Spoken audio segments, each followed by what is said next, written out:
ha como una lógica respecto a la aprobación y la entrada en vigencia de esta norma, el Estatuto Autonómico y la Carta Orgánica, que se produzca un control previo. Ahí vamos a ver cómo, curiosamente, el mismo Tribunal Constitucional dice, bueno, vamos a someter cuantas veces sea necesario a control previo estas normas. Lo que sí no van a poder hacer es, obviamente, modificarlas, porque si no sería infructuoso el trabajo del Tribunal Constitucional modificando, revisando una y otra vez la norma cuando se cambia la misma. Tiene que ser el texto sometido a la Constitución, pero obviamente aprobado por 2/3 del órgano deliberativo, se los emite al Tribunal Constitucional. En algunos casos hay alguna observación donde se establece que alguna norma es incompatible con la Constitución y en otras no. Y el cuarto tipo de forma de control previo de constitucionalidad es, en este caso, las preguntas de referéndum, donde se somete una pregunta de referéndum a lo que va a ser el control de constitucionalidad. En esto hay que admitir que gracias a este control de constitucionalidad no tenemos, como verán ustedes, preguntas que sean dirigidas, sesgadas o capciosas. Noten que el 2004, cuando fuimos a votar por una estrategia marítima respecto al gas, que por cierto ya no hay ni mar ni gas, pareciera ser que han pasado 20 años y no hemos cumplido la función, es realidad. Noten que ahí teníamos preguntas que eran capciosas, donde decía, usted autoriza al Supremo Gobierno la utilización de gas natural para una estrategia de salida al mar de Bolivia. ¿Quién votaría por no? ¿No? Es como en el referéndum del Esequibo el año pasado en Venezuela, ¿no? Donde decía, usted está de acuerdo en que Venezuela reclame los plenos derechos que tiene sobre el Esequibo, que han sido en este caso usurpados por un laudo arbitral nulo de pleno derecho realizado a principios del siglo XX. ¿Quién votaría que no?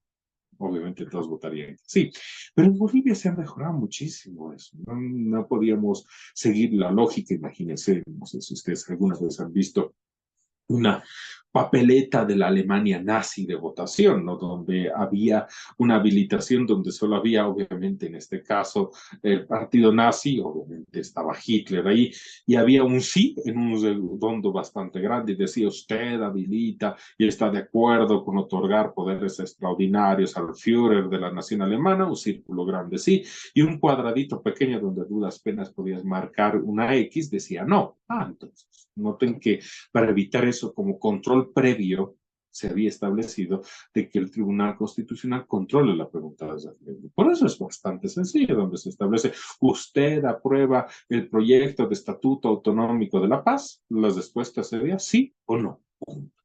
Noten que esa pregunta el 2004 en Bolivia, o imagínense esa pregunta en lo que va a ser tal vez Venezuela, sería usted aprueba por el bien de lo que va a ser la entidad territorial autónoma, por el bien de la paz, por el vivir bien, este estatuto autonómico de la paz, que es excelente, ¿quién votaría por no? ¿No? Pero bueno, noten que al tener una pregunta bastante clara se tiene. Tendríamos en el Código Procesal Constitucional entonces estas cuatro formas de control previo de constitucionalidad sobre proyectos de ley, proyectos de tratados internacionales, proyectos de estatutos autonómicos y cartas orgánicas y preguntas de referéndum. Aclarando que estas dos últimas sobre estatutos autonómicos y cartas orgánicas y sobre referéndum son en este caso controles previos obligatorios. Resulta que nuestros queridos maestros, noten que hay una generación posterior a la nuestra, del doctor Rivera Santibáñez, del doctor Jorge Asbun, en un seminario, dijeron algo interesante y establecieron que había una quinta forma de control previo en Bolivia, establecida en el 411, parágrafo 2 de la Constitución, del cual habíamos hablado hace un momento, sí, justamente la reforma constitucional, ¿no?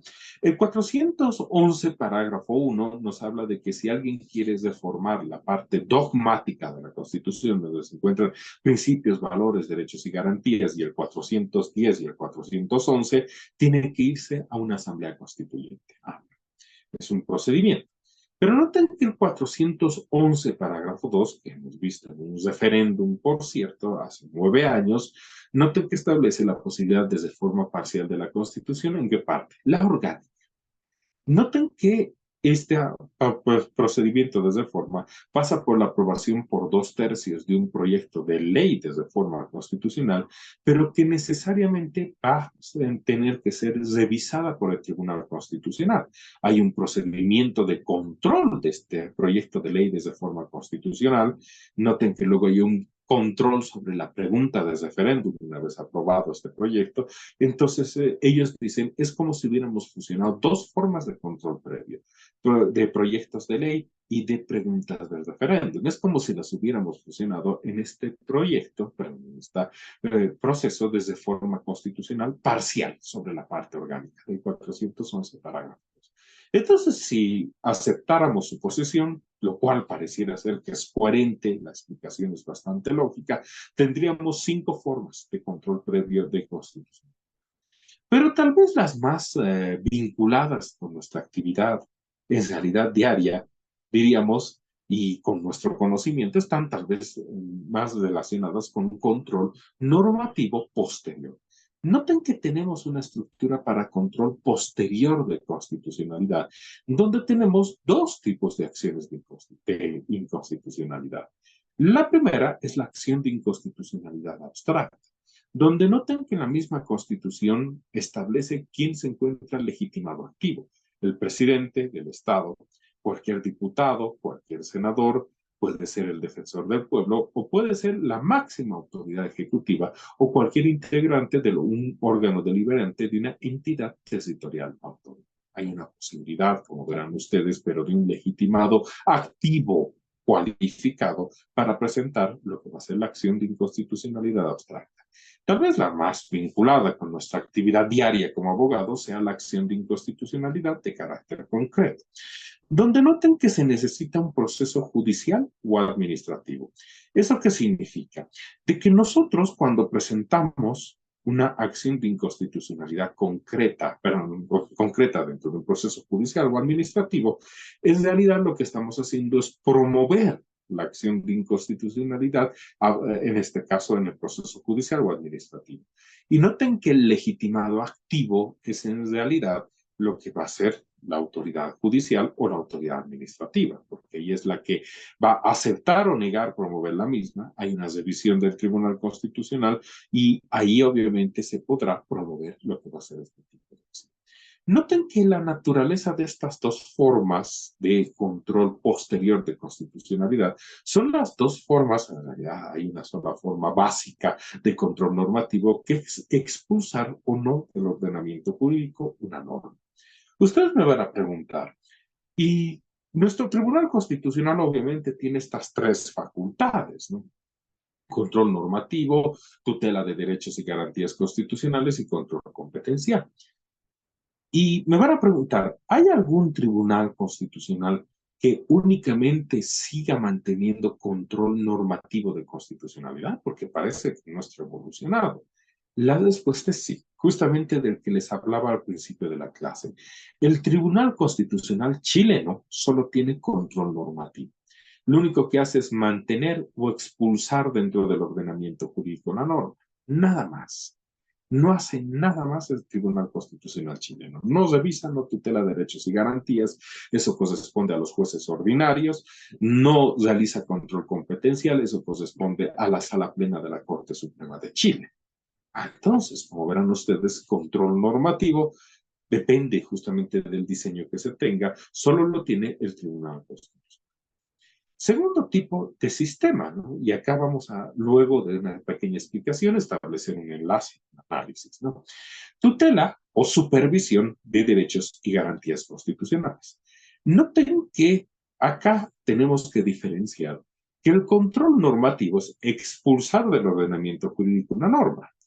Y la tutela de derechos y garantías es tutelar derechos y garantías establecidos en la Constitución. ¿Por medio de qué? Acciones de defensa, algo que ustedes conocen muy bien. Y una vez termine esta introducción, lo primero que vamos a ir a ver es con el orden que establece la Constitución y el Código Procesal Constitucional son acciones de defensa. Obviamente vamos a empezar con la acción de libertad, ¿no?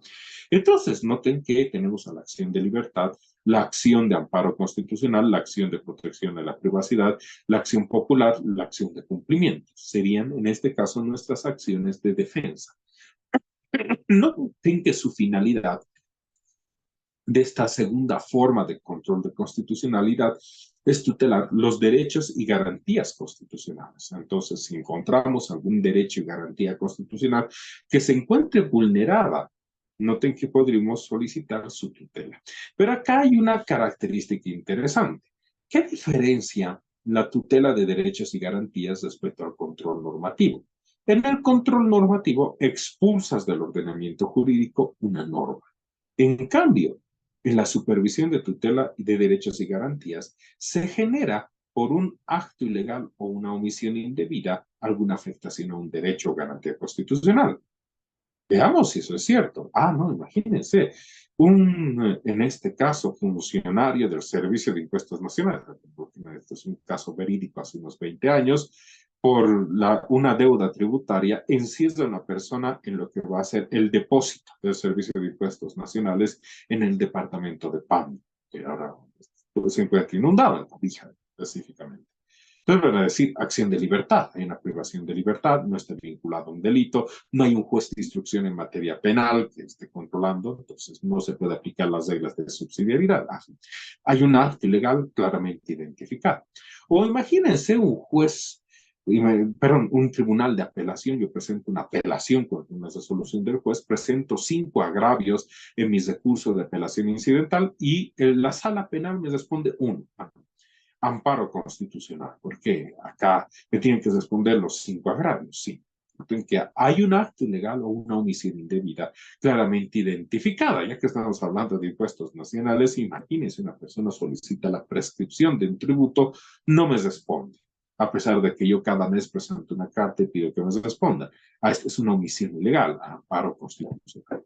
Noten que ahí, en esta segunda estructura, que es la tutela de derechos y garantías, la supervisión y la vigencia de derechos y garantías, tenemos necesariamente una diferencia respecto al control normativo. Acá lo que queremos es que se mantenga, se preserve el derecho a garantía constitucional ante un acto ilegal o una omisión indebida. Acá hagamos un pequeño paréntesis que me parece bastante interesante para justamente determinar la diferencia entre los dos y obviamente ahí claramente ustedes me van a decir, podrían tomar cualquier tipo de posición.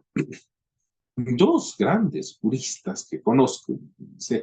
He tenido el honor de uno ser su tutor de tesis doctoral, del otro su tutor de tesis de maestría, en sus libros respectivos sobre derecho procesal constitucional y sobre derecho constitucional y en algunos artículos. Yo los considero grandes juristas, grandes constitucionalistas. Yo soy en realidad enrosado al haber sido pues, su tutor de tesis de maestría y de otro de doctorado. Plantean que en Bolivia no existe ni control abstracto ni concreto, sino es un control mixto, justamente por la naturaleza de la tutela de derechos y garantías.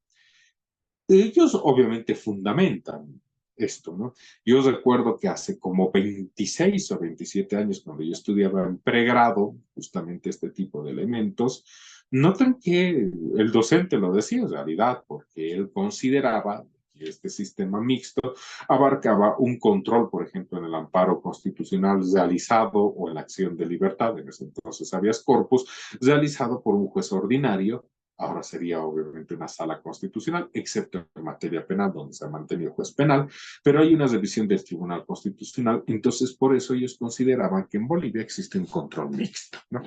Imagínense con este bagaje de ideas, no fundamentado desde 28 años, muy bien fundamentado por estos dos colegas, que ustedes ya saben quiénes son, pues seguro que se les viene a la mente, de insignes juristas que tenemos. Yo, por ejemplo, estaba pasando clases en la Universidad de Buenos Aires, en un doctorado en específico, y le dije, bueno, mire, en base a esa explicación que me dieron hace unos 20 y tantos años, lo que ocurre es que si un país tiene tribunal constitucional, tiene un control concreto, y que el seniano o europeo. Y si uno no tiene tribunal constitucional y realiza el control de constitucionalidad, el órgano judicial tiene un control de constitucionalidad abstracto. ¿Qué era lo que nos explicaban acá? Que antes de que tengamos el año 94 Tribunal Constitucional, teníamos un control abstracto porque lo realizaba el órgano judicial. Y ahora que tenemos Tribunal Constitucional Plurinacional, tenemos un control concreto. ¿Eso es correcto? No. Imagínense, pero eso es lo que nos enseñan en Bolivia. Resulta que mi profesor, imagínense, de Derecho Constitucional en el doctorado de la Universidad de Buenos Aires, no es poca cosa, ¿no? Es Jorge Amaya. Ustedes me van a decir, conocemos su obra. Él tiene libros sobre control de constitucionalidad comparado, él tiene libros sobre control de convencionalidad. Sí, es un profesor argentino que también da clases en la Universidad de Bolonia, tanto así, imagínense que me lo he vuelto a encontrar en la Universidad de Bolonia y él co-tutorió lo que va a ser mi tesis de postdoctorado. Mi profesor, en realidad, mi tutor de tesis doctoral era obviamente el profesor Lucio Pegorano y como profesor latinoamericano que pude defender en castellano la tesis postdoctoral, fue mi profesor, obviamente, de Derecho Constitucional, doctor Alejandro Amaya, tutor, mi cotutor. Acá, allá en España, perdón, allá en Italia se llama codirector, acá lo diríamos cotutor. He tenido dos tutores de tesis doctoral, ¿no? Uno obviamente italiano y uno argentino.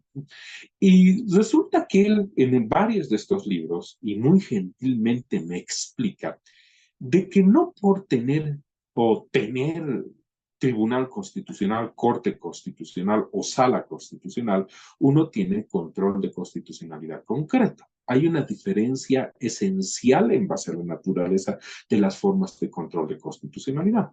¿Recuerdan cuando estábamos viendo en principio de la clase Marbury contra Madison? Sí. Noten que ahí se habilita que cualquier juez en los Estados Unidos, sea federal o estatal, pueda expulsar del ordenamiento jurídico la norma. La pregunta es, antes del 94, ¿ustedes se han enterado de que algún juez de instrucción o de partido, tal vez civil, penal, porque recuerden, en materia civil han dejado de existir, obviamente a partir del Código Procesal Civil, en materia penal a partir del procedimiento penal, pero teníamos jueces de instrucción de partido, a muchos de ellos, por ejemplo, los juzgados de Sucre o de La Paz o de Potosí, que habían sido los primeros en crearse al momento, obviamente, de la República, tenían esta división de juzgados de instrucción y partido. Nuestra primera ley de organización judicial era de 1857, es la que consumó que haya esta división entre juzgados de instrucción y partido. Partido se refería, y eso nos decía esta ley de organización judicial de 1857, a que cada provincia debería tener jueces, mínimamente decía esa ley, un juez de instrucción y un juez de partido. ¿Ha cumplido la República? Lastimosamente no. Pero durante todo ese periodo, la pregunta es, ¿ustedes se han enterado de que algún juez haya expulsado del ordenamiento jurídico una norma antes del 94? No. Noten que la característica del sistema difuso no es que no se tenga tribunal constitucional. Nos dice Lawrence Tribe, que es el constitucionalista más famoso de los Estados Unidos, lastimosamente nunca se ha traducido su libro que se llama Derecho Constitucional Americano, American Constitutional Law, no tiene una traducción, pero quien sabe inglés tal vez pueda analizar el contenido del libro, hay obviamente referencias a esto, nos dice la característica del sistema difuso es que en realidad cualquier juez o tribunal puede expulsar del ordenamiento jurídico una norma y decir, yo la expulso esta norma. ¿Por qué? Porque es inconstitucional. Y en realidad la característica del sistema concentrado no es tener o no corte o tribunal constitucional, sino que un órgano específico es el que expulsa del ordenamiento jurídico una norma. Entonces, imagínense, en base a lo que nos dicen los profesores de pregrado, que también me lo han dicho a mí, les preguntaríamos a los argentinos, a los uruguayos y a los mexicanos. Ustedes no tienen tribunal constitucional, ni corte constitucional, ni sala constitucional. Entonces, ustedes tienen control difuso, porque no tienen tribunal constitucional. Y ellos nos van a decir, no, nosotros tenemos control concentrado. Solo que las funciones de tribunal constitucional, de corte constitucional o de sala constitucional las realiza la sala plena de las Cortes Supremas, que lo que hacen es expulsar o mantener dentro del ordenamiento jurídico una norma, control normativo. Noten que acá debemos hacer una aclaración. que realiza justamente Alejandro Amaya, y nos dice, el surgimiento del control difuso y concentrado es respecto a control normativo. Otra cosa es que han modificado, han ampliado las facultades de los tribunales constitucionales para tutela de derechos y garantías. Y ahí pareciera ser que varias personas han extrapolado algo que era control normativo. Expulsar o mantener del ordenamiento jurídico una norma. Para el difuso, cualquier juez o tribunal. Para el concentrado, un órgano en específico, sea un tribunal constitucional, una corte constitucional, una sala constitucional o una sala plena de una Corte Suprema que realiza las mismas funciones que un tribunal constitucional. Pero noten que eso es control normativo.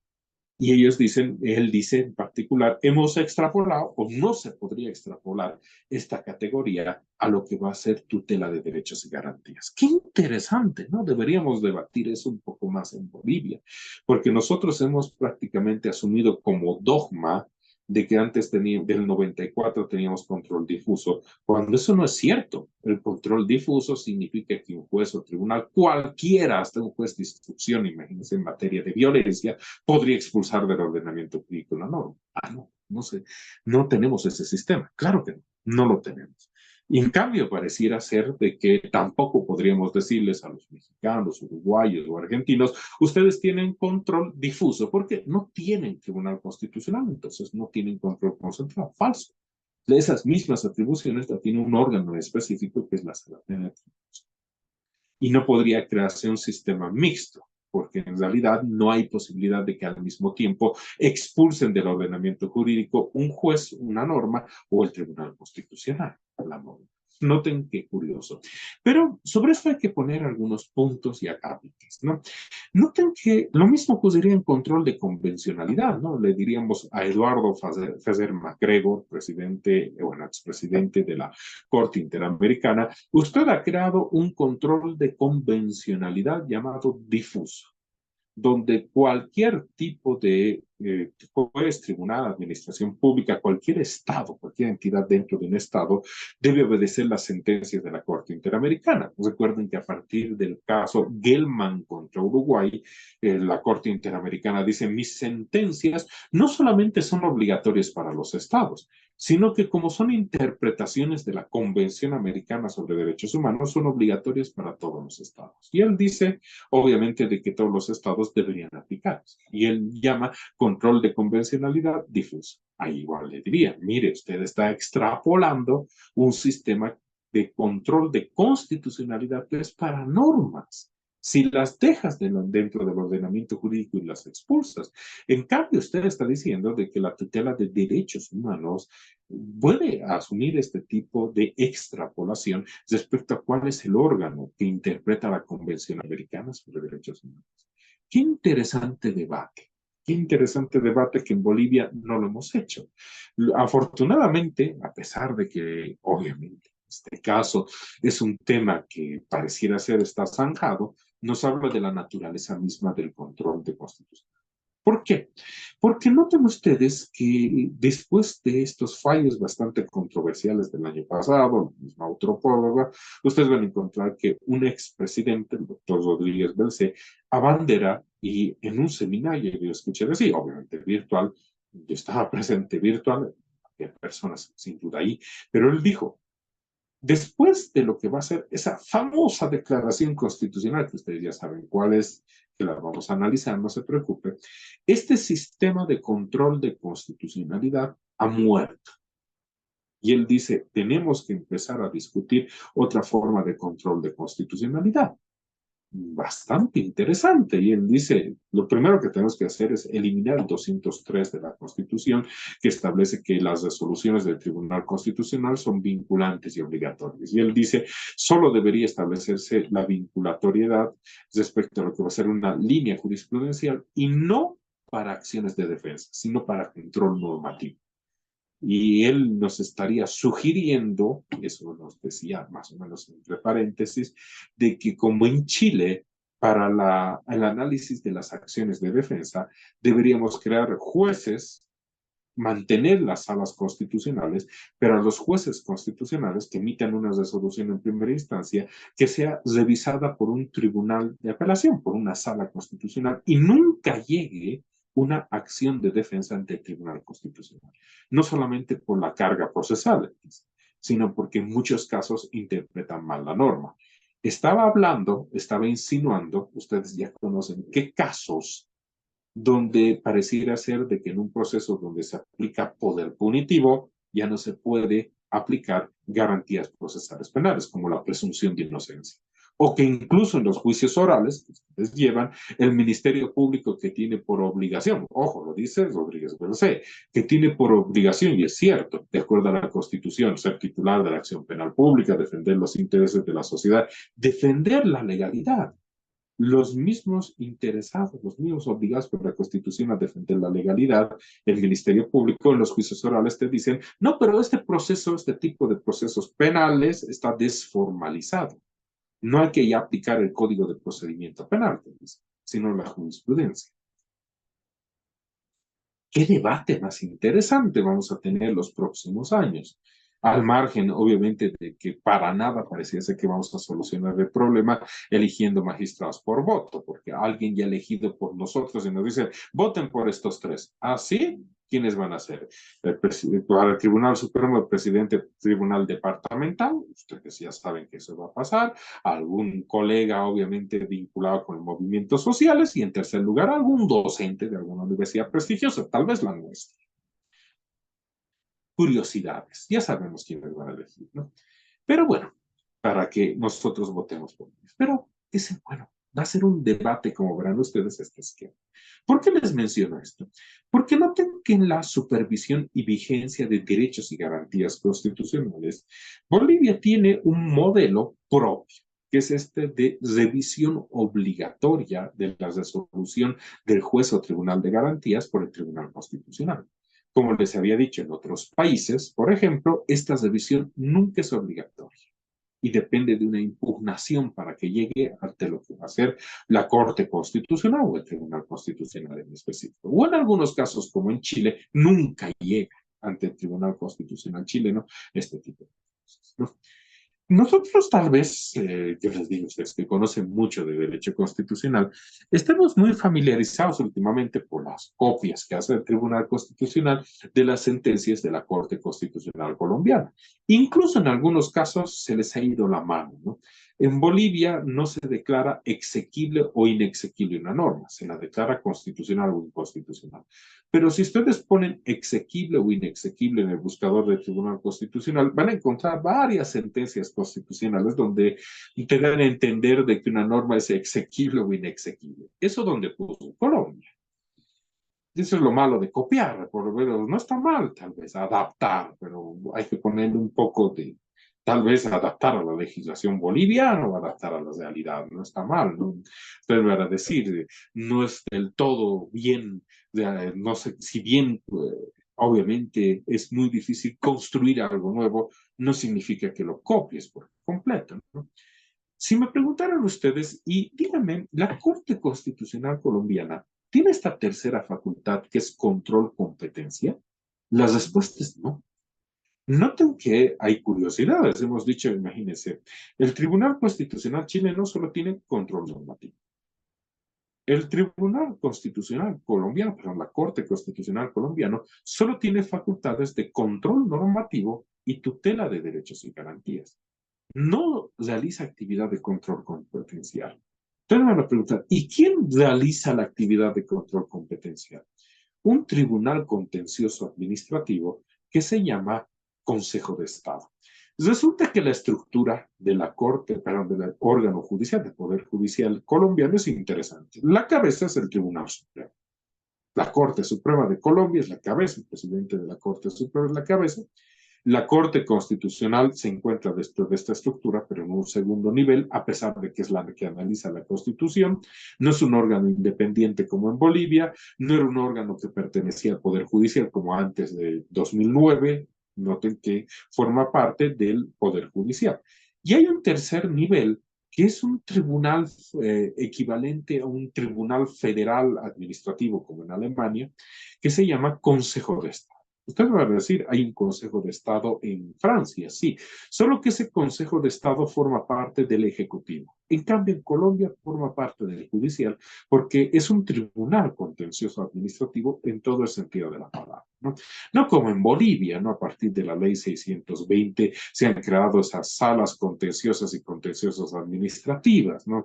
Entonces me van a decir, el derecho administrativo para nosotros en derecho público es una especialidad muy importante. Sí, es difícil a veces cuando tienes vocales que son excelentes laboralistas, tratarles de explicar de que hay el principio de buena fe del acto administrativo, de que tienes un contrato administrativo con facultades exorbitantes y necesitas que te paguen daños y perjuicios que nunca van a declarar, por cierto, pero noten que esa es la estructura que tenemos en la jurisdicción contenciosa sobre contratos administrativos y contenciosa administrativa sobre actos administrativos.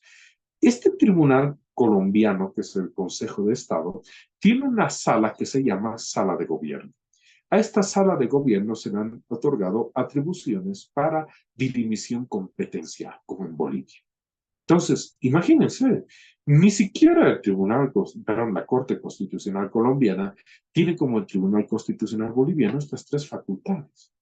Ustedes van a decir, ¿y cuál se parece más? Aunque no lo crean, en su origen se parecía más a lo que va a ser la estructura española. El Tribunal Constitucional Español realiza control normativo, tutela de derechos y garantías y dirimición competencia. Obviamente sus recursos son distintos, ¿no? Pero en su esencia, nuestra primera ley de Tribunal Constitucional, la 1836, se parecía mucho al esquema español. ¿Por qué? Porque el año 1999, cuando se aprueba la primera ley del Tribunal Constitucional, la 1836, en ese entonces el gobierno de Banzer, había traído un prestigioso constitucionalista español, Francisco Fernández Segado, para que redacte nuestra ley de Tribunal Constitucional. Y él, obviamente muy inteligente, había adaptado la ley española.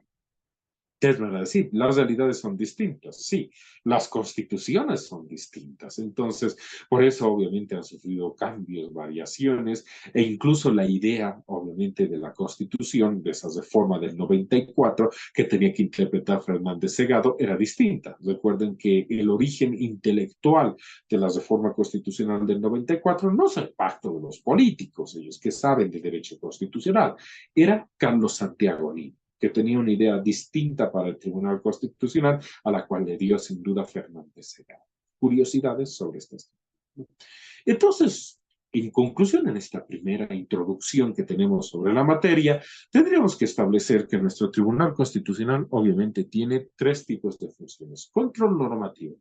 Expulsa o mantiene dentro de un ordenamiento jurídico lo que va a ser una norma. Tutela de derechos y garantías. Por medio de las acciones de defensa se tutelan derechos y garantías ante actos ilegales o omisiones indebidas. Y el tercero es control competencial, donde tenemos tres formas de control competencial. Primero, tal vez la más famosa, es un control competencial sobre las atribuciones de los cuatro órganos del poder y los órganos constitucionales, así llamados por el Código Procesal Constitucional.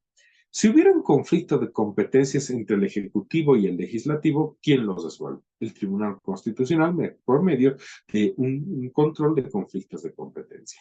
Pero noten igual que el tribunal, la Constitución establece órganos constitucionales. Por ejemplo, el Ministerio Público es un órgano constitucional, no forma parte de otros órganos. Un órgano constitucional en específico, no forma parte de los cuatro órganos del poder. La Defensoría del Pueblo, de igual forma, no forma parte de los cuatro órganos del poder. Las entidades territoriales autónomas tampoco forman parte ni del Ejecutivo ni del Legislativo. Son órganos constitucionales. Pero noten que en el primer caso, imagínense que hay un conflicto de competencia entre el Ministerio Público y la Contraloría General del Estado, o entre la Defensoría del Pueblo y el órgano legislativo. ¿Quién resuelve esto? El Tribunal Constitucional. Entonces, nuestra primera forma de control competencial es respecto a conflictos de competencia entre los cuatro órganos del poder y entre también los órganos constitucionales. Pero les había hablado de las entidades territoriales autónomas. Ellos tienen su propio tipo de conflicto de competencia. Es un conflicto de competencia entre el nivel central del Estado, las entidades territoriales autónomas o entre estas. Entonces hay, como en el anterior caso, pero como en la anterior estructura, dos tipos de casos, ¿sí? Puede que exista un conflicto de competencia, que va a ser el más común, entre el nivel central del Estado y un gobierno autónomo departamental. Imagínense que un gobierno autónomo departamental emite una ley de hidrocarburos o quiere regular materia de hidrocarburos con una ley departamental o algún reglamento. No, no. Esa es competencia del nivel central del Estado. Entonces, noten que ahí se dirime la competencia a favor de lo que va a ser el nivel central del Estado. O imagínense que hay conflictos de competencia, que sí los hay muchísimos, por ejemplo, en materia de lo que va a ser tránsito, en materia de lo que va a ser, por ejemplo, algún tipo de patentes, especialmente de vehículos que son intermunicipales. Ahí dice la gobernación es la que debe regular. Ah, bueno, entonces hay un conflicto entre el gobierno autónomo departamental y un gobierno autónomo municipal, o entre dos gobiernos autónomos municipales y el departamental. ¿Quién resuelve esto? El Tribunal Constitucional. Es dirimidor competencia. Y el tercer tipo de forma de dirimición competencial es bastante interesante, entre las jurisdicciones del órgano judicial. Recuerden que en el diseño constitucional se ha establecido que el órgano judicial tenga cuatro jurisdicciones, ¿no? Ahí les comento que yo estoy en un conflicto terrible, ¿no? Respecto a esto. ¿Por qué?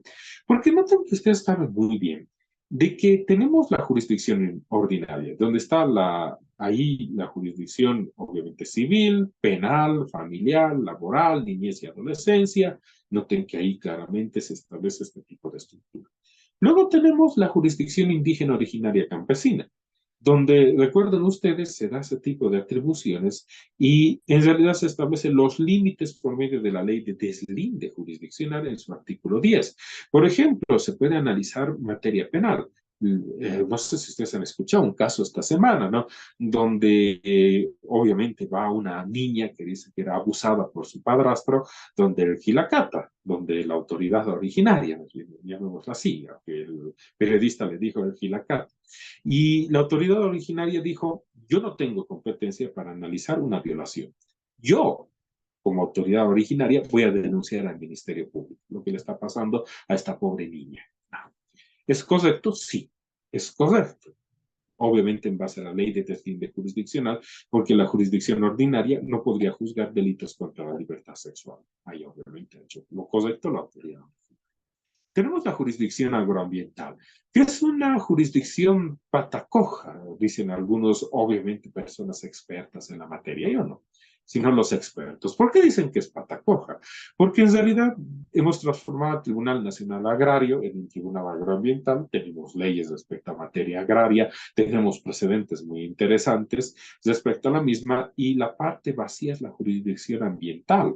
Tanto así de que si tenemos un problema ambiental, tenemos que irnos a la acción de cumplimiento. Y imagínense, yo obviamente en este caso he participado de un seminario internacional, un congreso sobre derecho ambiental justamente el año pasado, espero poder también formar parte este año, incluso como ponente el año pasado. 2 años he podido ser ponente, uno sobre la quema, de lo que pasaba en este caso en la Amazonía, y el año pasado me tocó analizar cómo se tutelan los derechos ambientales, ¿no? Y todos me preguntaban, ¿ustedes tienen una jurisdicción ambiental? Bueno, agroambiental. ¿Por qué no funciona? ¿Por qué no hay una sentencia donde determine daños y perjuicios de la minera contra esta población? Porque no se aplica. Necesitamos un código procesal agroambiental que establezca la posibilidad de tener acciones colectivas, de que todo un pueblo pueda presentarse en un proceso contra la minera que está contaminando un río, o imagínense, necesitamos normas ambientales adaptadas a lo que va a ser este tipo de jurisdicción. La ley del medio ambiente sin duda ha cumplido su justamente que databa de los años 90. Necesitamos un código ambiental. Ustedes que conocen derechos humanos me dirán, es imprescindible, ¿no? Por ejemplo, no tenemos una regulación del agua como derecho humano. Tenemos una regulación, obviamente, del agua en base al derecho administrativo de cómo se le otorga, no esa prohibición incluso constitucional de que se le otorgue por concesión, pero tenemos que regular, obviamente, lo que va a ser el agua en esos dos ámbitos, derecho administrativo y constitucional. A duras penas tenemos reglas, obviamente, de derecho administrativo. En materia constitucional hemos avanzado mucho, pero tenemos que interrelacionarlas, son como si fueran leyes contradictorias, normas contradictorias. Y ahí obviamente todos me dicen, entonces, ¿cómo tutelan el medio ambiente? Por la acción popular. ¿Nada más? No, nada más. Y siempre me preguntan, ¿y quién determina los daños y perjuicios? Bueno, a veces se le acusa al Tribunal Constitucional determinar que se paguen daños y perjuicios, pero ahí hay que establecer una cápite. El mismo Tribunal Constitucional en su jurisprudencia sobre lo que va a ser la responsabilidad patrimonial, esta responsabilidad civil, ha establecido de que solo se paga daño emergente, nunca lucro cesante en materia constitucional, que sí lo podría hacer pagar ¿quién? El juez agroambiental. Recuerden ustedes, nuestra especialidad del derecho privado, menos aún las obligaciones, pero daño emergente es lo que efectivamente se ha pagado. Lucro cesante es lo que se ha dejado de percibir. La pregunta ¿es imprescindible para la tutela de los derechos medioambientales el lucro cesante? Sí, porque tienes que en este caso prever de que este tipo de derecho debe ser tutelado para las próximas generaciones. Por eso tienen que pagar por todo el daño que le han hecho, no solamente a la generación presente, sino futura. ¿Eso se podrá hacer con una acción popular únicamente? No. Para eso se crean jurisdicciones ambientales. Ojalá algún día la pongamos en movimiento. Bueno, ustedes me van a decir, es que necesitamos leyes. Ese es el gran problema. Después de haber tenido, imagínense, casi 10 años con 2/3, no hemos podido aprobar esas leyes. Y ahora imagínense, nuestros asambleístas están más preocupados en pasar clases en Cobra Kai, en Colmillo de Águila, en clases de boxeo o otro tipo de arte marcial que están aprobando leyes. Qué bueno, pero noten que eso existe, ¿no? La cuarta tipo de jurisdicción son las jurisdicciones especializadas. No tenemos la ordinaria, indígena, originaria, campesina, agroambiental y la ordinaria. Perdón, y las especiales, ¿no? Perdón, especializadas. En las especializadas, la referencia principal siempre es el 180 parágrafo 2, ¿no? Donde se reconoce, perdón, parágrafo 3, 180 parágrafo 3 de la Constitución, donde se reconoce la jurisdicción militar para delitos militares. Yo me quedo, imagínense, en la diferencia bastante importante respecto a esto, ¿no? No sé si ustedes vieron, y yo siempre pongo como ejemplo a ser profesor también de pregrado sobre esto, ¿no? Eh, ¿Dónde alguien denunciaría una violación? Me van a decir, obviamente al Ministerio Público. La pregunta es, ¿alguien denunciaría una violación ante un comandante de un regimiento militar o ante el almirante que es presidente del Tribunal de Justicia Militar? Claro que no, usted va a decir, porque el Código Penal Militar regula delitos militares. ¿Cómo cuáles? Si ustedes conocen materia militar. Abandono de puesto. No es del puesto de hamburguesa, no. Abandono de puesto sin autorización. Estás obviamente ahí como vigilante, te vas a dormir. Abandono de puesto. Rendición incondicional sin autorización. Ah, no, necesitas una autorización si te quieres rendir. O delitos de índole militar, propiamente militar. La pregunta es, ¿alguien, obviamente una activista muy famosa, dice debería incorporarse a la violación como delito militar? ¿En serio? ¿Alguien quiere que juzgue el almirante una violación? No. Es un error, sí. Es un error como también todo ese caso que nos han mostrado, donde pareciera ser que es un error donde se realiza la denuncia. ¿Dónde denuncia la violación? Ministerio Público, no ante el almirante, ¿no? Del Tribunal de Justicia Militar. Curiosidades, ¿no? Ellos solo juzgan delitos militares. Y noten que ahí tenemos un problema bastante interesante. Si hubiera un conflicto de competencias, ¿quién los resuelve? El Tribunal Constitucional. Noten que hemos tenido conflictos interesantes. El caso Poma, un pobre teniente que es golpeado hasta la muerte en Sanandita.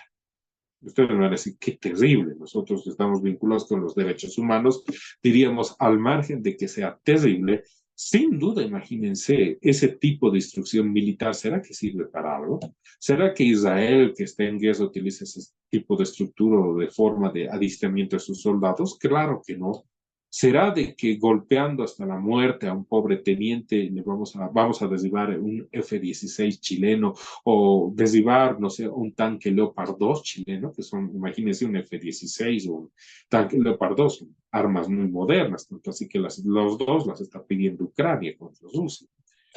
No, noten que ahí pareciese que nuestros queridos amigos militares tienen que reestructurar las Fuerzas Armadas y adaptarlas al siglo XXI, no establecer una instrucción a eso. Ellos querían mantener este caso dentro de la jurisdicción militar, que habían golpeado a un teniente hasta la muerte. El Tribunal Constitucional dijo no, tiene que esto ser juzgado por la jurisdicción ordinaria penal. O hay algunos casos interesantes. En Songo quería juzgar, o en realidad sí llegó a juzgar una comunidad indígena lo que va a ser un hurto. Había esa diferencia entre hurto y robo, pero que no estaba clara en la sentencia constitucional. Acá obviamente se determinó por el Tribunal Constitucional que se juzga a esta persona por el hurto, robo, que lo determinen ellos, la comunidad indígena y no la jurisdicción ordinaria penal. Tenemos ese tipo de casos bastante interesantes. ¿Quién los dirime? El Tribunal Constitucional. Entonces, noten que ha sido realmente larga la introducción, estableciendo que el mismo Tribunal Constitucional ha establecido que las atribuciones que tiene en el 202 de la Constitución y en el Código Procesal Constitucional las podemos sistematizar en tres. Control normativo, expulsar o mantener dentro del ordenamiento jurídico una norma. Ahí tenemos control previo de constitucionalidad, control sobre proyectos de ley, proyectos de tratados internacionales, proyectos de estatutos autonómicos y cartas orgánicas y de preguntas de referéndum. Habíamos dicho, hay una quinta sobre la reforma constitucional, que no la reconoce propiamente el Código Procesal Constitucional, pero sí varios, obviamente, constitucionalistas bolivianos. Control posterior, por medio de las acciones de inconstitucionalidad abstracta y concreta. La abstracta, que tiene legitimados, obviamente cualificados: presidente, diputado, senador, defensor del pueblo, máxima autoridad ejecutiva o persona integrante del órgano deliberante de una entidad territorial autónoma. Concreta, que solo puede ser presentada en un proceso judicial o administrativo, porque el legitimado es la autoridad judicial o administrativa. Luego tenemos, como habíamos dicho, tutela de derechos y garantías o supervisión de derechos fundamentales y garantías constitucionales. Ahí tenemos las acciones de defensa que vamos a empezar a ver en este instante. La acción de libertad, la de amparo constitucional, la de protección de la privacidad, la de cumplimiento y la popular. Son obviamente nuestras acciones de defensa. Y por último tenemos la dirimición competencial. ¿Quién resuelve conflictos de competencias? El Tribunal Constitucional, que tenemos tres tipos de conflictos de competencia. Conflictos de competencia entre los cuatro órganos del poder o también los órganos constitucionales, así llamados por el Código Procesal Constitucional, entre el nivel central del Estado y las entidades territoriales autónomas o entre estas, o entre cualquiera de las cuatro jurisdicciones que forman parte del órgano judicial, sea la ordinaria, la agroambiental, la indígena originaria campesina o las especializadas, que generalmente respecto a las especializadas, por ahora solo tenemos la militar, hasta que se cree tal vez alguna contenciosa administrativa. Dudo mucho, ¿no? En esta legislatura, ¿no? Donde es más importante que aprobar leyes, obviamente pasar clases en Cobra Kai de karate. Entonces, noten ustedes que vamos a empezar en base al orden que establece la Constitución, con lo que van a ser las acciones de defensa. Imagínense, tenemos escasa cantidad de clases, escasa cantidad de tiempo, por eso me voy a concentrar en cada acción de defensa, tal vez en lo que van a ser los puntos más conflictivos. Obviamente vamos a empezar con la acción de libertad, ¿no? La acción de libertad está regulada en tres artículos del Código Procesal, de la Constitución: 125, 126 y 127. El 125 es el que tal vez sea más importante para nosotros, porque nos establecerá una noción sobre lo que es nuestra acción de libertad y al mismo tiempo que establecer una noción sobre la acción de libertad, curiosamente establece los derechos objetos de tutela. Que cuando veamos unas sentencias que nos hablan de los derechos conexos, ustedes van a llegar a una conclusión. Una cosa es lo que quería el constituyente. Me parece que los que han redactado el Código Procesal Constitucional queríamos interpretar lo que quería el constituyente, y una cosa muy distinta es lo que piensa el Tribunal Constitucional, su jurisprudencia, donde ha creado un amparo chiquito por medio de la acción de libertad en base a los derechos conexos. Vamos a ver esos casos, no se preocupen, ¿no?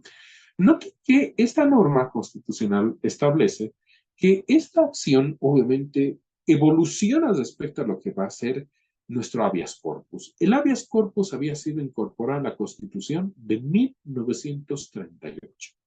Había sufrido obviamente algunas modificaciones en lo que va a ser su estructura y su regulación, hasta que llegamos a la Constitución del 67.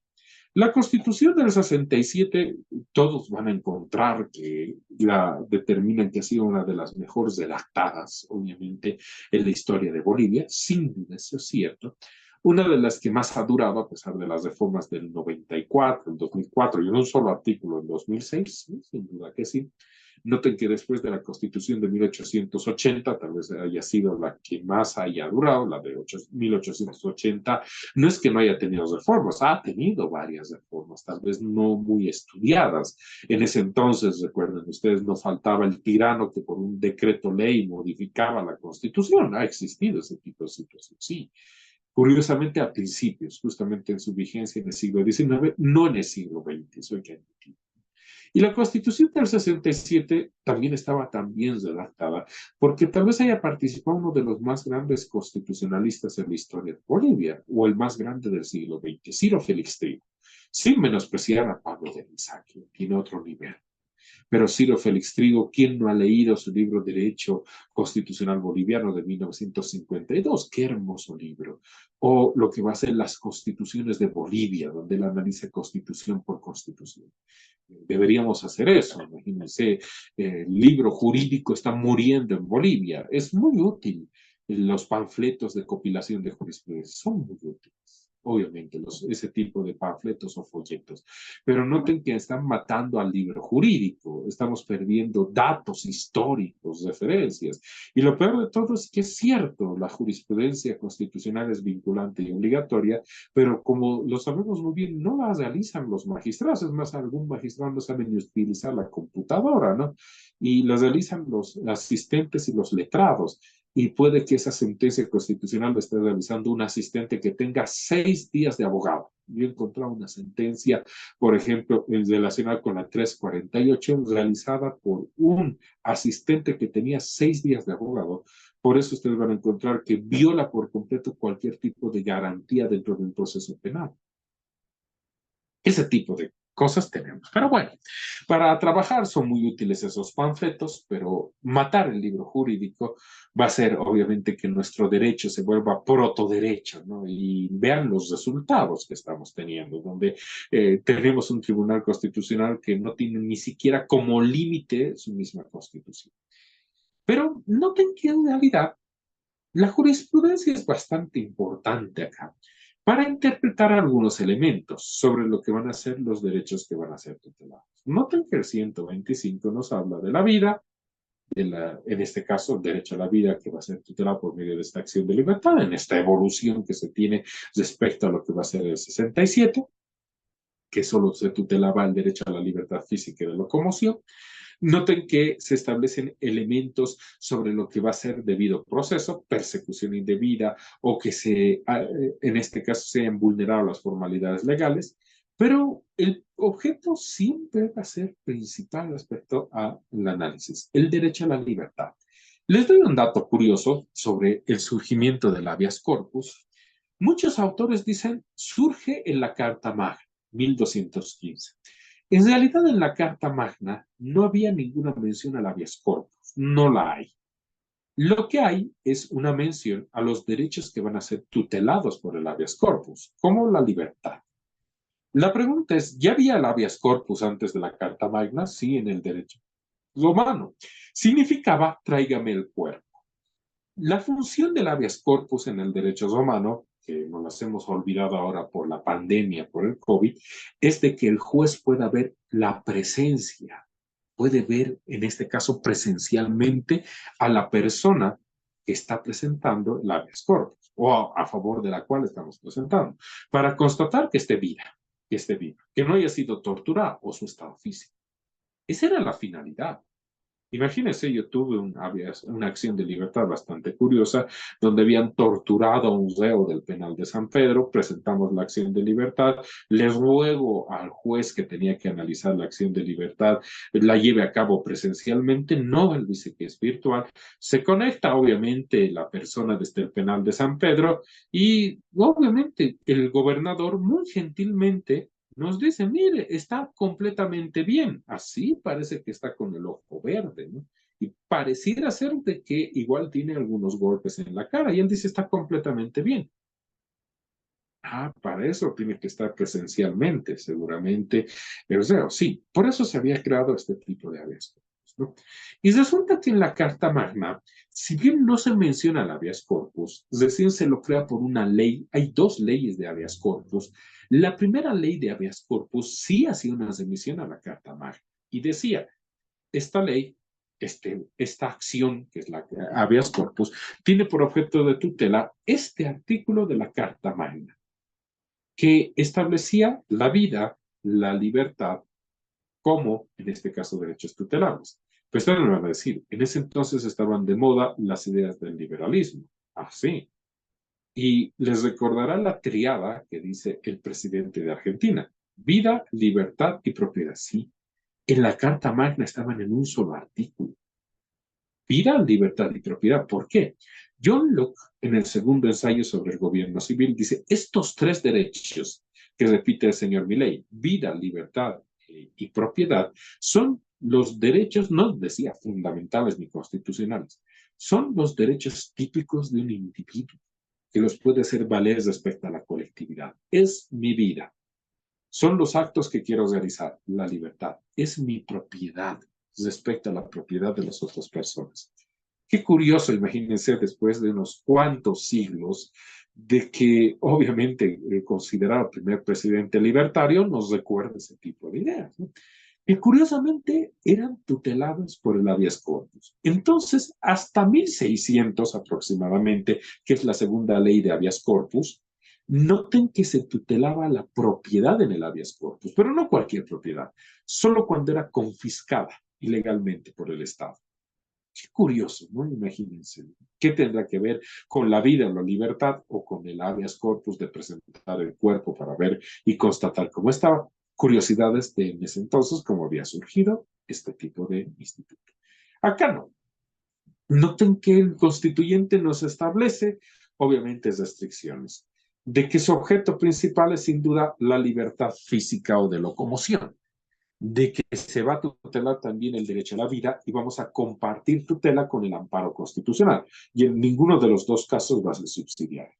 Pero los elementos de subsidiariedad, sin duda, van a ir relacionados con lo que va a ser la estructura relacionada con la persecución ilegal, indebida, debido proceso o establecer las formas legales que se tiene dentro de lo que va a ser este tipo de acción. Vamos a entrar a esto, o lo que va a ser el objeto de tutela. Si me permiten, el primer problema principal respecto a la tutela del habeas corpus es este. La subsidiariedad que dice el Tribunal Constitucional supuestamente es excepcional de la acción de libertad. Entonces me van a decir, de excepcional no tiene nada, ¿no? Es más, nuestros queridos magistrados de la Sala Cuarta, muy famosos ahora, el magistrado de Beni y el magistrado de Pando, un amigo obviamente que trabaja justamente como abogado, con un grupo de abogados de un expresidente, me ha dicho, el magistrado de Pando nunca ha vivido en Pando, no sé eso. Seguramente van a difundir la noticia, pero estos dos famosos magistrados, por ejemplo, en el 99% de las causas de la Sala Cuarta declaran, en este caso, la subsidiariedad. Entonces, de excepcional no tiene absolutamente nada. Es una regla lo que va a ser, en este caso, la subsidiariedad de la acción de libertad. Pero ustedes me van a decir, pero estamos analizando el artículo 125, 126 de la Constitución, el 127, vamos a analizar el artículo 46, 47 del Código Procesal Constitucional, donde dice en la ley de que la acción de libertad es subsidiaria. No, no lo dice, ni la Constitución ni la ley. Es más, el artículo 25 de la Convención Americana sobre Derechos Humanos establece de que todo Estado debe tener un recurso de tutela de los derechos que sea inmediato, sin formalidad y sea obviamente rápido de poderse emplear. Entonces, la subsidiariedad va contra ese artículo. Claro que sí, porque noten que acá en realidad se ha creado una estructura respecto a lo que es que no se puede presentar directamente la acción de libertad y la misma es subsidiaria. Hay, obviamente, reglas que ha creado el Tribunal Constitucional. Ese es el gran problema, ¿no? A eso se refería el doctor Rodríguez Belcé de decir cuando obviamente hemos tenido un tribunal constitucional que vulnera la norma. Yo les comento una tesis doctoral de un colega nuestro, ¿no? En la Universidad de Alicante, que es muy famosa, imagínense, ahí da clases uno de los más famosos filósofos del derecho, Manuel Atienza. Imagínense, nuestro colega tenía como director de tesis doctoral a Manuel Atienza. No es poca cosa. Y nuestro colega ha hecho una tesis doctoral que se llama El Tribunal Constitucional Inconstitucional, donde analiza estas sentencias constitucionales que chocan plenamente con la Constitución, ¿no? Por eso, imagínense, tenemos que crear un pensamiento crítico. Es muy bueno para nuestros casos, para la vida real, tener los folletos de compilación de jurisprudencia, pero imagínense, se nos está yendo la posibilidad de poder debatir estos temas, excepto en este tipo de cursos. Él, por ejemplo, en una parte cuestiona cómo no hay ninguna norma en Bolivia que diga que la acción de libertad sea subsidiaria, menos la Constitución, porque en su naturaleza nunca, no hay un habeas corpus, ni en América Latina, ni en Europa, que sea subsidiario. Porque imagínense que estemos en una dictadura militar. Está el doctor Peters y lo que hace es presentar un habeas corpus en un papel higiénico. Acá le van a responder, no, es subsidiario. Te han iniciado un proceso por alzamiento, pero por terrorismo. Entonces, como tienes un juez de instrucción, tienes que ir primero al juez de instrucción. Así en la dictadura, qué barbaridad. Les responderían eso y no le otorgarían tutela. Entonces, noten que nuestro colega, en esa famosa tesis doctoral, obviamente, nos dice, este es uno de los casos más terribles, donde un tribunal constitucional, por no ingresar al fondo de muchas causas, ha creado reglas de constitucionalidad, de subsidiariedad. Pero no es el Tribunal Constitucional Plurinacional. Quien creó estas reglas es el Tribunal Constitucional de la República del 2005, lastimosamente. Noten que así se establece este tipo de reglas. Noten que se constituye, obviamente, nuestra acción de libertad en una garantía eficaz de tutela de los derechos que habíamos visto. Vida, libertad, incluso debido proceso está mencionado, o todos los otros derechos conexos. Pero aquí está la norma, en realidad la frase fatídica, el sin embargo. Sin embargo, es también evidente que cuando en la vía ordinaria existen medios o mecanismos de impugnación que de manera inmediata y eficaz puedan restituir el derecho a la libertad física o personal o el derecho a la libertad de locomoción, los mismos deben ser utilizados antes de acudir a la vía constitucional, vía acción de libertad. ¿Qué nos está diciendo? De que si, por ejemplo, un fiscal no utiliza ni el 224 y el 226 y nos aprende, noten ustedes que esa es una aprehensión ilegal. No podría ir directamente a la acción de libertad y tendría que agotar las vías ante lo que va a ser el juez ordinario. Entonces me va a decir, ¿cuánto tardará eso? Muchísimo, muchísimo. Y nos está diciendo de que ha desnaturalizado el Tribunal Constitucional Plurinacional, también el Tribunal Constitucional de la República, la naturaleza de un habeas corpus, cuya naturaleza es que se presenta de forma inmediata y directa, sin formalidad. Y acá se crea una formalidad, agota las vías. Noten que este es el problema principal que tenemos respecto a nuestra acción de libertad. Entonces nos dice el Tribunal Constitucional, la primera vez que se utilizó la subsidiariedad en el habeas corpus fue por medio de la sentencia constitucional 160-2005-E, Yo recuerdo que todos los que presentábamos habeas corpus dijimos, han creado el habeas amparo. Se han equivocado, ¿no? Han copiado las reglas de subsidiariedad del amparo y lo han puesto al habeas corpus, sí. Eso era un supuesto terrible. Imagínense de que el fundamento era que en los supuestos en que la norma procesal ordinaria de manera específica prevea medios de defensa eficaces y oportunos para resguardar el derecho a la libertad física de locomoción vulnerado, estos deben ser utilizados previamente y a que se utilicen de forma excepcional, como en ese entonces decían, el habeas corpus, nuestra actual acción de libertad, que de acuerdo a ellos es subsidiaria. ¿Cuáles serían las reglas que se han establecido sobre esta posibilidad, obviamente, de tener que agotar las vías de que la acción de libertad sea subsidiaria? En primer lugar, cuando hay un juez cautelar. Ustedes me van a decir, esta sentencia constitucional utiliza malos términos. Sí, en la ley del órgano judicial y en el Código de Procedimiento Penal se llama juez de instrucción en materia penal. No se llama juez cautelar. Entonces me van a preguntar, ¿y por qué algunos de nuestros jueces de instrucción juran que son jueces cautelares? ¿No? El problema era la capacitación sobre el procedimiento penal. Como ustedes saben, nos han vendido en combo, ¿no? Cooperación alemana y USAID nos han vendido en combo a 3 países el Código de Procedimiento Penal. A Chile, a Bolivia y a Paraguay. Y resulta que, obviamente, en Paraguay sí se llama juez cautelar. En Bolivia se llama juez de instrucción, igual que, obviamente, en este caso, se llama juez cautelar en Chile. Y como trajeron los mismos libros y juraban los capacitadores, que por cierto no sabemos obviamente cuál era la lógica de no abrir la ley y ver que era juez de instrucción, juraban obviamente que había un juez cautelar. Es como si llamáramos juez cautelar de violencia o juez cautelar anticorrupción. No, es un juez de instrucción en materia penal y los otros también son jueces de instrucción. Entonces, a pesar de la mala terminología, porque se nota con las ganas que han hecho estas sentencias constitucionales, nos dicen algo. En resumen, si tenemos la mala suerte de que dentro de lo que va a ser un proceso en materia penal, donde ya se ha activado por medio de una comunicación, por medio del juez de instrucción, este tipo de tutela, hay un juez de instrucción, como verán ustedes, analizando nuestro caso, sea materia penal, anticorrupción o violencia contra la mujer, noten que no vamos a poder activar la acción de libertad, porque es subsidiaria. Y tendríamos que utilizar los mecanismos de defensa en el Código de Procedimiento Penal ante este juez de instrucción en materia penal y agotar los mismos, recién podría presentar mi acción de libertad.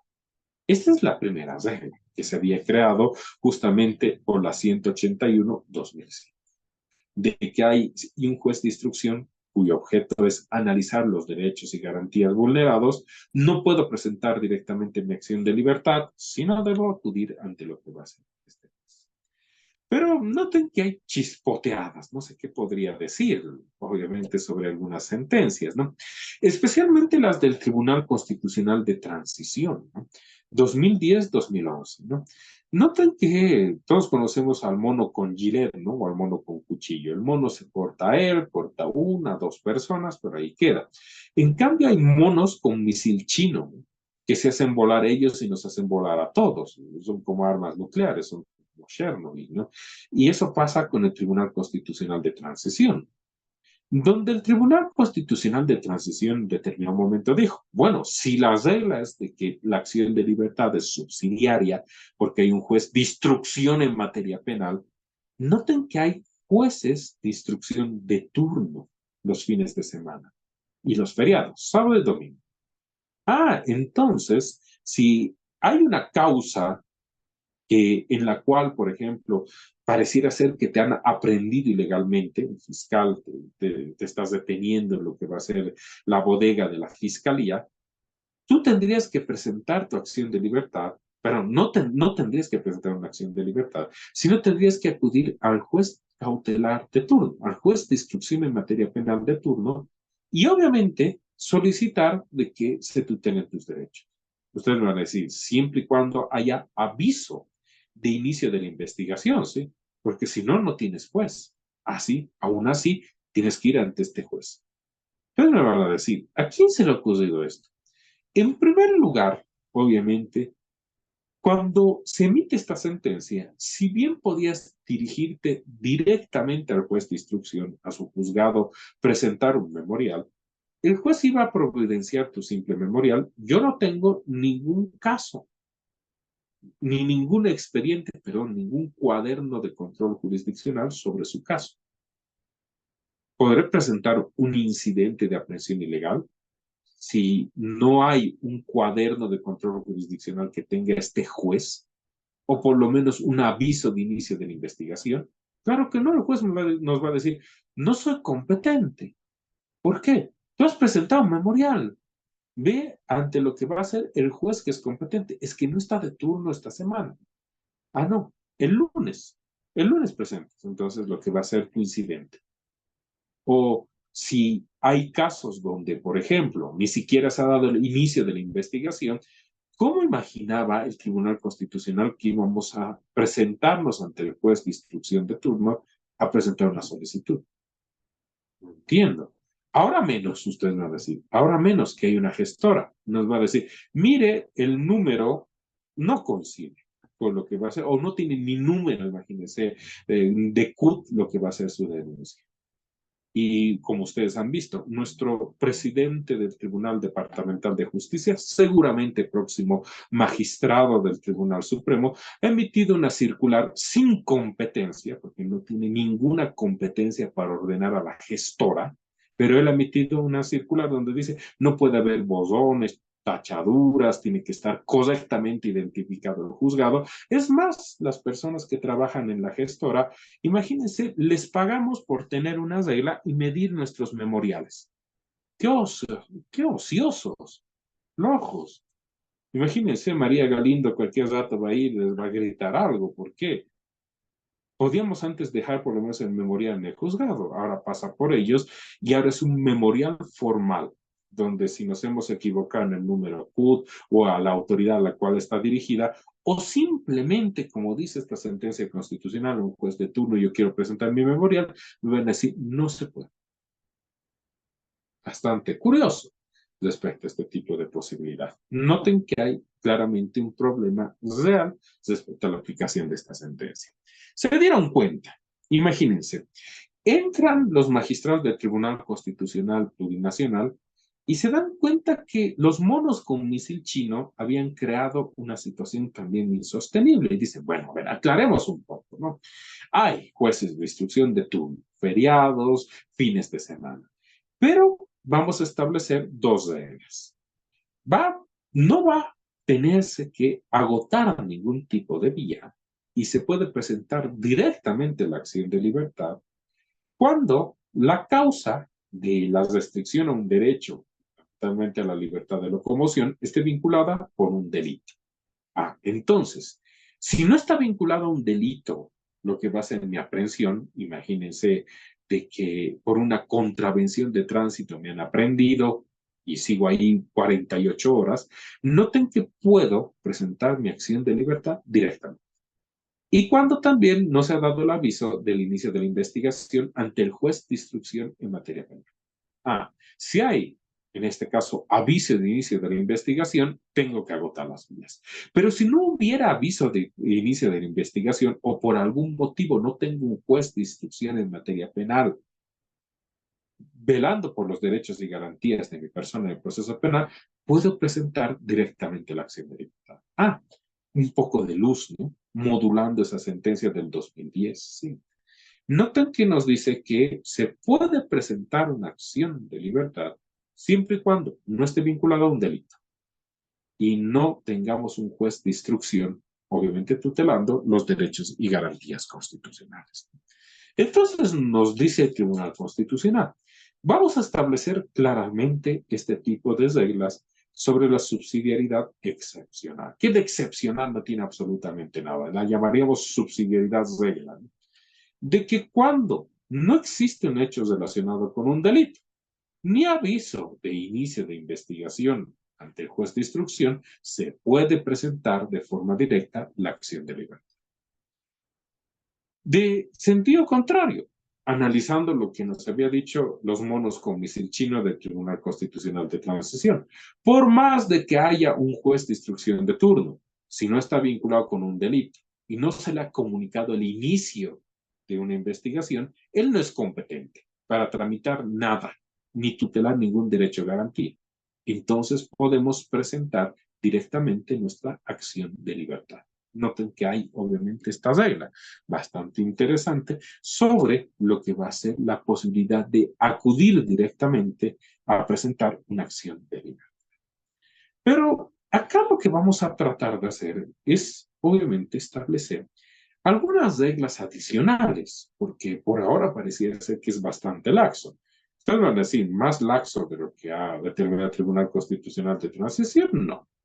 Y hay algunos problemas contemporáneos igual bastante complicados, ¿no? Si el Tribunal Constitucional de Transición era en realidad un mono con misil chino, el Tribunal Constitucional Plurinacional actual es el Tribunal Constitucional Chimoltrufia. Dice una cosa y luego dice otra. Imagínense alguna vez increparon a un magistrado, justamente al único que renunció, al único bueno, al único que sabía algo de derecho constitucional, que era el magistrado Calderón, ¿no? De Santa Cruz. Porque los otros no hubieran podido responder, por cierto, esta pregunta. Y le dice, magistrado Calderón, mire, en esta sentencia constitucional de este año, una sala, no la suya, la sala segunda, donde están dos prestigiosas juristas. Ah, la de La Paz, ah, sí, que de ahí usted saque sus conclusiones. Dice acá, tutela de mujer embarazada. Dice, se puede tutelar, se debe tutelar a la mujer embarazada, no se aplican las reglas de subsidiariedad, ese es un amparo constitucional y debe destituirse al trabajo.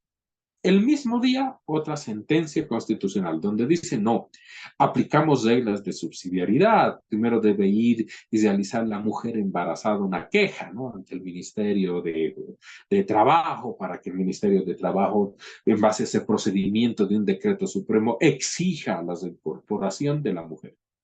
Por fin, chimoltrufia, ¿cuál de los dos? Y eso no solamente existe, imagínense, en un solo día la muestra, sino tenemos muchos casos donde son contradictorios expresamente las sentencias. Les doy un ejemplo en materia penal, ¿no? Donde una sentencia constitucional dice, ustedes saben, tal vez esta sea la línea, que los delitos en este caso relacionados con la ley 1008 son delitos de lesa humanidad, que por cierto no están establecidos en ningún tratado internacional. Y por eso algunas sentencias, que son como 3, dicen, no, no es un delito de lesa humanidad, porque no está establecido en ningún tratado internacional. Por fin Chimoltrufia, ¿cuál de los dos? ¿No?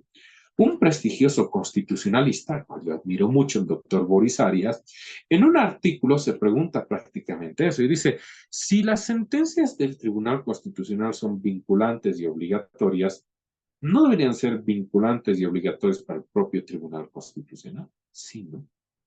Imagínense.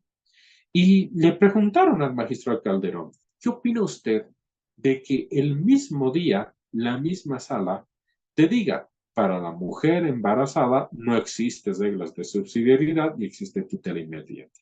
Y en otra sentencia del mismo día te diga, no, la mujer embarazada debe aplicar esos decretos supremos de reincorporación laboral e ir al Ministerio de Trabajo solicitando su reincorporación. El magistrado Calderón obviamente hizo una gambeta estilo Cristiano Ronaldo y nos dijo, no, pues estamos en una época de argumentación jurídica, estamos en una época donde la ley ya no es el punto medio, sino es la interpretación que se realiza en los casos, obviamente, y en estos casos, obviamente, depende de los casos en concreto. O sea, él dijo, yo estoy consciente de que mis sentencias, las sentencias del Tribunal Constitucional son contradictorias, pero así sean contradictorias, les pido que analicen en este caso de que deben ser analizadas al caso concreto. Vamos a ver eso sin duda un poco más adelante respecto a las causales en las cuales puedes presentar directamente la acción de libertad, donde pareciese que son contradictorias, sí. Ese es el problema. Imagínense, nos ha respondido por lo menos de esa forma el único magistrado que ha renunciado y el único magistrado que sabía un poquito de tribunal, derecho constitucional, tanto así que está haciendo hasta un doctorado en Italia en derecho constitucional, lo cual me parece algo excelente. Hubiera sido interesante que primero sea doctor en derecho constitucional y luego magistrado, pero acá es al revés, ¿no? Puedes pasar de derechos reales a ser defensor del pueblo, puedes pasar de una ventanilla de derechos reales a ser magistrado del Tribunal Supremo, puedes, imagínense, también en este caso ser de funcionario de cuarta línea del Ministerio de Justicia, ser magistrado del Tribunal Constitucional y en tus sentencias destruir todas las garantías procesales penales, pues eso curiosamente existe en Bolivia. Lo mismo vamos a encontrar a partir de acá. Hay un problema a partir de acá en muchas de las sentencias constitucionales, ¿no? Donde noten ustedes que hay justamente reglas y subreglas que se establecen sobre la acción de libertad que a veces ni siquiera el Tribunal Constitucional las cumple, ¿no? Entonces noten que vamos a establecer una primera regla que habíamos visto antes. Si tenemos un juez de instrucción, obviamente, no vamos a poder presentar directamente la acción de libertad. Sí, vamos a poder presentar directamente la acción de libertad si no existe un delito que sea investigado, no esté vinculado con lo que va a ser, en este caso, la actividad de un juez de instrucción, ahí sí vamos a poder presentar directamente ese tipo de situación, de nuestra acción de libertad. Entonces, noten que tiene una finalidad, ¿no? Establecer de que la acción de libertad, a pesar de que no lo diga ni la Constitución ni el Código Procesal Constitucional, es subsidiaria. Y primero, como primera regla, debemos acudir a denunciar, obviamente, ante el juez de instrucción en materia penal, cualquier violación de derecho y garantía constitucional, porque esa es su naturaleza, supuestamente, y de que el control judicial, obviamente, es previo a cualquier control constitucional, ¿no? Segunda regla, ¿no? De que como no se pueden, en este caso, establecer simultáneamente lo que van a ser dos formas, en realidad, perdón, la primera regla es que, primero, por favor, tratemos de recapitular, vamos un poco más ordenados. Primera regla, juez, si en nuestro proceso hay un juez de instrucción, obviamente, no vamos a poder presentar directamente la acción de libertad, excepto que no esté vinculada nuestra acción a un delito, no haya obviamente juez de instrucción que tú tengas. Primera regla. Segunda, que debe agotarse todas las vías legales para lo que va a ser, obviamente, llegar a la tutela constitucional. ¿Qué significa esto? De que si me han aprendido legalmente, en lugar de presentar una acción de libertad, tendría que presentar un incidente de aprehensión ilegal ante el juez de instrucción. Y el juez de instrucción resolverlo antes de llegar a una acción de libertad. Segunda regla. Tercera regla. Si he presentado alguna queja ante el juez de instrucción en materia penal y al mismo tiempo tengo una acción de libertad, noten que se va a denegar la tutela de mi acción de libertad porque no pueden presentarse de forma, en este caso, como verán, simultánea las dos. Se da prioridad a lo que va a ser la actividad del juez de instrucción en materia penal de la jurisdicción ordinaria. Tercera regla, que es obviamente la más complicada aún. Nada sería agotar la vía ante el juez de instrucción. Usted me va a decir, bueno, presento el incidente de aprehensión ilegal. Tal vez nos toque algún juez, obviamente, que no sepa mucho de derecho penal, o aunque no lo quieran, no acuse, ¿no? Y el juez, menos de constitucional, si no sabe ni de penal, que es por lo cual está ejerciendo todos los días, ¿no? Y resulta que el juez deniega. En realidad dice, rechazo el incidente, improcedente el incidente de presión ilegal. ¿Podría presentar, una vez que ya he ido ante el juez de instrucción, ahora sí mi acción de libertad? La respuesta es no. Tendría que interponer los medios de impugnación, el recurso de apelación incidental, antes de acudir a la acción de libertad. ¿Qué me van a decir? Entonces, tengo que agotar vías en todo sentido de la palabra, sí. Incluso se les requiere para concluir la vía para presentar una acción de libertad, el auto de vista. Ustedes van a decir, pero el auto de vista puede tardar de 6 meses a más. Depende de la sala y depende de la mora procesal. Entonces, imagínense Nos está diciendo acá de que debe agotarse las vías.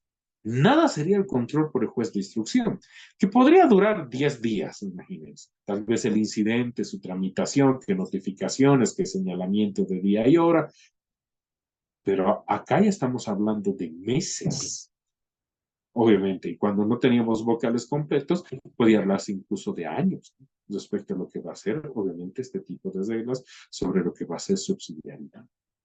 Bastante complicado. Acá ya estamos hablando de meses. Noten que el agotamiento de vías también pasa por lo que va a ser sin duda este tipo, obviamente, de reglas, ¿no? Y la quinta, que es aún peor y más complicada. Si, por ejemplo, tal vez el problema no haya sido resuelto en una audiencia de medidas cautelares, he apelado la resolución de la audiencia de medidas cautelares, ha sido resuelto por el Tribunal de Apelación, tengo el auto de vista. Si por algún motivo he solicitado la cesación de la detención preventiva, la modificación o la sustitución de la medida cautelar, también mi acción de libertad es subsidiaria, porque se estaría analizando nuevamente, de forma obviamente distinta, lo que va a ser la condición de la persona que está tal vez privada de libertad. Entonces, también en este tipo de quinto caso, tenemos un problema sobre lo que va a ser la estructura de la subsidiaria. Sobre lo que va a ser, obviamente, este tipo de estructura, un tema bastante interesante es tomar en cuenta de que estos 5 reglas, obviamente que se han establecido sobre la subsidiariedad, pueden sin duda ser limitadas. Esto lo vamos a tener que ver la próxima semana porque estamos escasos 5 minutos de concluir la clase. Pero, ¿a qué se refiere? De que la acción de libertad puede ser directamente presentada en qué casos. Primero, en casos relacionados con niñas, niños y adolescentes. Si tenemos un caso relacionado con una niña, niño y adolescente, no se necesitan agotar las vías. Respecto a adultos mayores, noten que si tenemos un caso vinculado con un adulto mayor, no necesitaríamos agotar las vías. Casos relacionados con lo que va a ser, en este caso, peligro para la vida. Este tal vez sea el más importante y nos vamos a detener un poquito en el inicio de la clase de la próxima semana. Porque si nosotros tenemos la habilidad jurídica de vincular nuestro caso a peligro a la vida, por un motivo, tendría que ingresarse a un análisis de fondo de la acción de libertad. Qué interesante. Y el cuarto caso es en casos de violencia contra la mujer, donde también está en peligro la vida, obviamente, de la mujer. Los dos últimos, como verán, están relacionados respecto a esta estructura, pero son casos relacionados con, como verán ustedes, con estas reglas donde no se va a aplicar estas 5 reglas que hemos visto sobre la subsidiariedad, que como habíamos dicho de excepcionalidad no tiene absolutamente nada en lo que va a ser esta estructura. ¿Qué les parece si llegamos hasta acá por la clase del día de hoy, pero no podemos terminar la clase, por favor, sin resolver algunas dudas, consultas, preguntas, algún comentario que ustedes quieran realizar? Con mucho gusto, obviamente, les cedo la palabra, colegas, si es que quisieran, obviamente, vertir cualquier tipo de comentario o duda. Les cedo la palabra, colegas.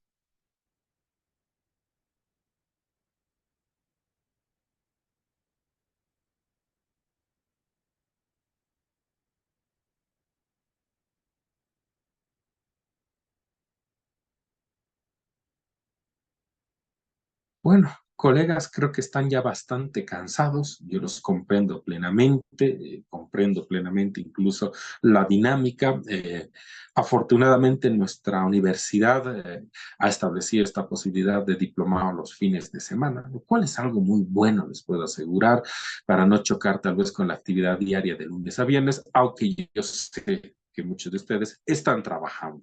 Yo sé que están de turno en el órgano judicial, están de turno en la administración pública, algunos abogados litigantes están esperando sus audiencias de medidas cautelares o sus acciones de libertad. Yo sé que sí. Les agradezco muchísimo, obviamente, su presencia en nuestra primera clase del día de hoy, ya viendo, obviamente, en base al orden del Código Procesal Constitucional, nuestras acciones de defensa.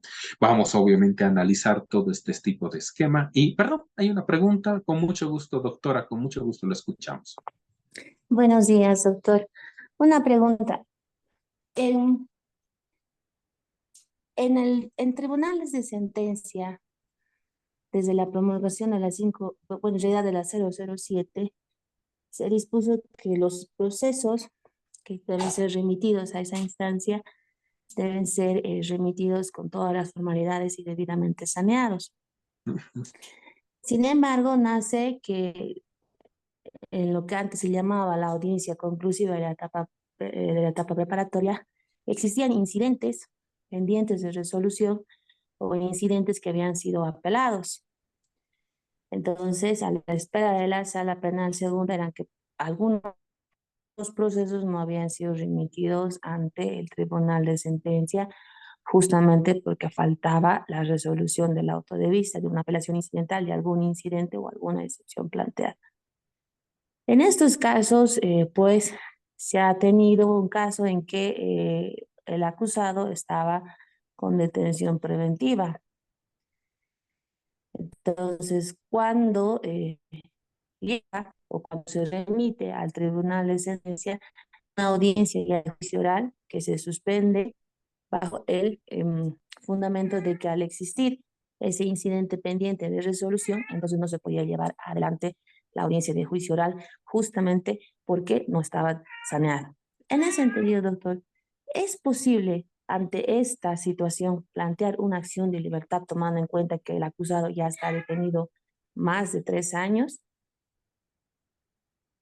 Hay un problema ahí, ¿no? Lo que nos cuenta la doctora es que lastimosamente sí hay un procedimiento y sí existe, ¿no? Y yo le doy un ejemplo complementario y luego entramos a las respuestas. Imagínese que un juez de instrucción nunca ha tramitado el incidente de actividad procesal de efectos absoluta contra la imputación. La pregunta es, ¿podría haber acusación sin imputación? El Tribunal Constitucional nos dice nunca, ni por casualidad. Por eso tiene que remitirse del Tribunal de Sentencia ante el juez de instrucción que tramite la imputación. Usted va a decir, pero el fiscal ya emitió una acusación. Bueno, van a anularse las dos, ¿no? Va a ser un efecto, obviamente, de que no puedes tener una acusación sin imputación. Y el problema fundamental es acá justamente estas reglas sobre agotamiento de vías, ¿no? Porque en algunos casos sí se ha presentado acciones de libertad, fundamentando lo que nos dice la doctora. Nos dice, primero, ha pasado mucho tiempo. Segundo, la persona está prendida. Perdón, está con detención preventiva, se ha aplicado una medida cautelar. En algunos casos es más dramático. Se ha otorgado 6 meses de detención preventiva y lastimosamente, como se ha emitido una acusación, no se ha podido llevar a cabo esa audiencia que se ha programado hace 6 meses. En algunos casos no se programa. Y como ustedes saben muy bien, el 239 para cesación de la detención preventiva no se podría aplicar en su numeral 1, vencimiento del plazo, hasta que no se haya, pero en este caso solo en instrucción. Alguien dice, pero ya se han vencido los 6 meses. Ah, entonces solicitaré al Tribunal de Sentencia. El Tribunal de Sentencia le va a decir, el Tribunal Constitucional ha interpretado de que ese plazo de 6 meses solo es para la instrucción. Acá ya es otra cosa. Acá ya no puedes aplicar esa causal del 239. Y lo único que podrías hacer es pedir otro tipo de cesación, por tal vez algún hecho o circunstancia que ocurriera posterior. Entonces hay un problema. Las veces que se ha presentado contra juez o tribunal de sentencia por este tipo de motivos, acciones de libertad, lastimosamente el Tribunal Constitucional ha dicho es subsidiario. ¿Por qué? Debe agotarse todas las vías que se tiene dentro de lo que va a ser el proceso. En este caso, tendría que necesariamente resolverse lo que va a ser la causa, necesariamente remitirse si tal vez ha quedado un incidente o solucionarse el problema por lo que va a ser el tribunal de sentencia para poder acudir la vía. Y hay un problema adicional. Si se ha remitido ante el juez de instrucción la causa, como verán ustedes, incluso tendríamos que agotar la vía de la impugnación. Habría que presentar, en este caso, el recurso de apelación incidental y luego recién llegamos a la acción de libertad. Qué terrible. Pero tal vez haya alguna alternativa. Si me permiten, voy a adelantar la clase de lo que vamos a ver justamente el día sábado de la próxima semana, que era justamente las reglas en las cuales no se aplica lo que va a ser en este caso la subsidiariedad y sí podríamos presentar directamente. Tal vez si en el caso que nos comenta la doctora, podría vincularse con el derecho a la vida, como verán ustedes. Bajo ninguna circunstancia se aplica la subsidiariedad excepcional. Y directamente hay un análisis de lo que va a ser la situación. Tal vez si esté vinculado con el derecho a la vida, sí podamos presentar la acción de libertad. En el otro caso, no. El Tribunal Constitucional nos va a decir, hay que agotar las vías. Y ustedes ni siquiera han apelado. Están jugando ping-pong con el juzgado de instrucción, el juez o tribunal de sentencia, incluso hay que apelar. Pero acá, si estableciera un vínculo con el derecho a la vida, no se aplicarían las reglas de subsidiariedad excepcional. O imagínense los casos de un adulto mayor. Tal vez la persona que esté privada de libertad sea un adulto mayor. Entonces aquí, tratándose de adultos mayores, no corresponde la subsidiariedad y puede un análisis de fondo analizar. O tal vez se trate del caso de una niña, un niño, adolescente, de un menor de edad. Aquí también se puede resolver el fondo sin necesidad de lo que va a ser la subsidiariedad. Bueno, el último caso, si es un caso tal vez vinculado, no creo que sea, porque generalmente está vinculado con la víctima, violencia contra la mujer. Aquí también se puede ir directamente a la acción de libertad. Lastimosamente, en el caso que nos dice la doctora, el Tribunal Constitucional nos va a decir no, hay que agotar las vías. Y ahí está el problema. No solamente el agotamiento de vías significa haber presentado todo el recurso idóneo o agotar lo que va a ser, en este caso, el medio en el cual se haya solicitado algún tipo de tutela, sino incluso la apelación y que haya un auto de vista que se haya emitido sobre la causa. Lastimosamente, la respuesta a la consulta de la doctora sería no, excepto si se vincula con estas excepciones a las reglas de subsidiariedad. Lastimosamente, ahí no había una respuesta positiva. Si no hubiera estas reglas, y la lógica nos diría, deberíamos aplicar la acción de libertad, sí, más aún si la persona está privada de libertad. Pero noten que estos queridos amigos del Tribunal Constitucional querían rebajarse la carga procesal y por eso han creado toda esta estructura de reglas de subsidiariedad. Qué pena, ¿no? ¿Alguna pregunta más? ¿Alguna duda? ¿Alguna consulta? ¿Algún comentario? Antes de que nos despidamos.